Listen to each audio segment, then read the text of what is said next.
بہرحال میں آپ کو یاد دلانا چاہتا ہوں کہ آپ کا یہ بھائی بہت عرصے سے یہی بات دہراتا رہا ہے کہ نظم عالم میں تبدیلی کا وقت قریب ہے.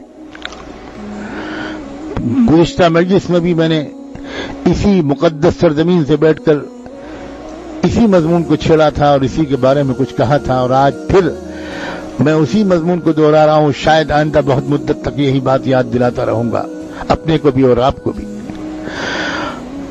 اور یہ بھی میں بار بار عرض کرتا رہا ہوں اور آج پھر آپ کی خدمت میں احترام کے ساتھ عرض کرتا ہوں کہ وہ کون سی خرابیاں ہیں جن کی وجہ سے اللہ تعالیٰ کسی ایک نسل کو، کسی دور کے مسلمانوں کو، کچھ مخصوص طبقے کے لوگوں کو ہٹا دے گا، بدل دے گا، ریپلیس کر دے گا. کیا یہ خرابی ہوگی ان کی کہ ان کا کرتا لمبا نہیں ہے، ان کی داڑھی لمبی نہیں ہے؟ میں اس سے آگے بڑھ کر کہتا ہوں کیا یہ خرابی ہوگی ان کی کہ وہ پابندی سے نماز نہیں پڑھتے، وہ کسی بزرگ کے خلیفہ نہیں ہیں، کسی سے بیعت نہیں ہے، انہوں نے کسی مخصوص ترتیب کے ساتھ کچھ مہینے کچھ چلے نہیں لگائے ہیں؟ کیا یہ خرابیاں ہوں گی؟ کیا ہم نے اپنی اجتماعی ذمہ داریوں کو انہی چیزوں تک محدود کیا ہے؟ کیا ہم نے اپنی دین کو اسی دائرے تک محدود کیا ہے اور کچھ تقاضے دین کے نہیں ہیں؟ کیا ہمارے مال میں دین کے تقاضے نہیں ہیں؟ کیا ہمارے حوصلوں، عزائم، تمناؤں، ارمانوں اور مستقبل کے منصوبوں کے بارے میں دین کے کچھ مطالبے نہیں ہیں؟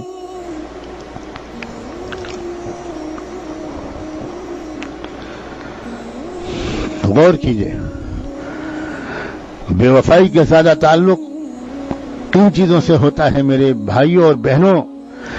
بے وفائی کا تعلق، غداری کا تعلق، خیانت کا تعلق ان چیزوں سے زیادہ ہوتا ہے. اجتماعی ذمہ داریوں سے فرار،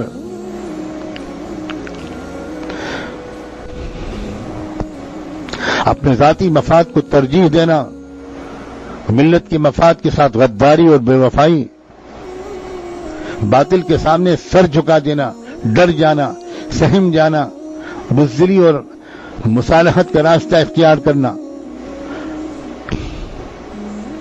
حکمت اور مصلحت کے نام پر بے وفائی کا راستہ اختیار کرنا.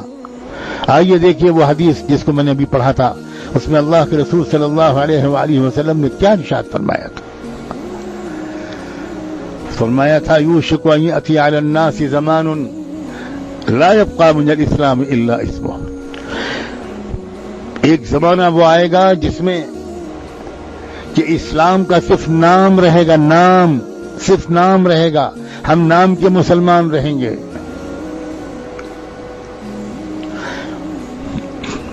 اسلام کی حقیقت ہمارے اندر سے نکل جائے گی.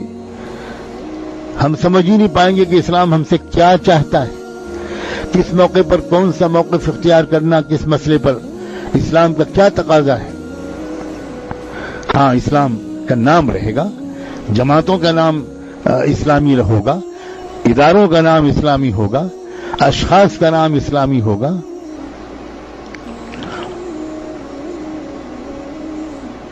مگر حقیقت اسلام کی ہمارے اندر سے نکل جائے گی، نام رہے گا. اور آگے فرمایا وَلَا يَبْقَى مِنَ الْقُرْآنِ إِلَّا رَسْمُهُ، اور قرآن کے صرف الفاظ و حروف باقی رہ جائیں گے. قرآن کی حقیقت کسی زندگی میں نظر نہیں آئے گی، کسی کی پالیسی میں، کسی کی رائے میں، کسی کے طرز عمل میں، کسی کے طرز زندگی میں، کسی کے معاملات، اخلاق و جذبات و تمناؤں میں، کسی کے وقت اور مال کے خرچ کرنے کے طریقے میں قرآن نظر نہیں آئے گا. قرآن سمجھ ہی میں نہیں آئے گا، بلکہ اس کمی کا احساس ہی ختم ہو جائے گا کہ میں قرآن کو نہیں سمجھتا. اللہ اکبر. 1 گھنٹہ اگر گزر جائے اور آپ کو خیال آئے کہ ارے میں نے واٹس ایپ میسج چیک نہیں کیے، پتہ نہیں کون کون سے میسج آئے ہوں گے، کس کس کے میسج آئے ہوں گے، اور آپ جھٹ سے موبائل میں واٹس ایپ میں چلے جاتے ہیں. 1 گھنٹہ آپ واٹس ایپ میسج دیکھے بغیر نہیں رہ سکتے. اور زندگی گزرتی جا رہی ہے، کبھی مس نہیں کیا ہم میں سے اکثر لوگوں نے قرآن کو. کسی کے دل میں بے چینی نہیں پیدا ہوئی کہ میں قرآن کو نہیں سمجھتا. مجھے یہی پتہ نہیں کہ جب میں تحیات پڑھتا ہوں تو اس میں کیا کہتا ہوں. مجھے یہ پتہ نہیں جب امام سورہ یاسین پڑھتا ہے جو قرآن کا دل ہے تو اس سورہ یاسین میں کیا کہا گیا ہے جس کو قرآن کا دل کہا گیا ہے. کوئی خیال ہی نہیں پیدا ہوتا, کمی کا احساس ہی نہیں پیدا ہوتا. تلاوت کرنے والے بڑے خوش ہیں کہ ہم نے بڑی تلاوت کر لی. بلا شبہ تلاوت ایک اچھا عمل ہے, لیکن تلاوت قرآن کے حق کی مکمل ادائیگی ہرگز نہیں ہے. قرآن رہنمائی کے لیے آیا ہے, صرف تلاوت سے رہنمائی آپ کو نہیں ملے گی. قرآن کو سمجھنا پڑے گا, قرآن کو سمجھنے کے لیے بے چین ہونا پڑے گا. سفر کرنے پڑے, ہزاروں میل کے تو سفر کرنے پڑیں گے. ایک ایسے زمانے میں جس میں کہ قرآن کے سمجھنا نہایت آسان ہو گیا, اس زمانے میں بھی قرآن کو نہ سمجھنے کا احساس اچھے اچھے دیندار, اپنے آپ کو دیندار سمجھنے والوں میں نہیں پیدا ہوتا.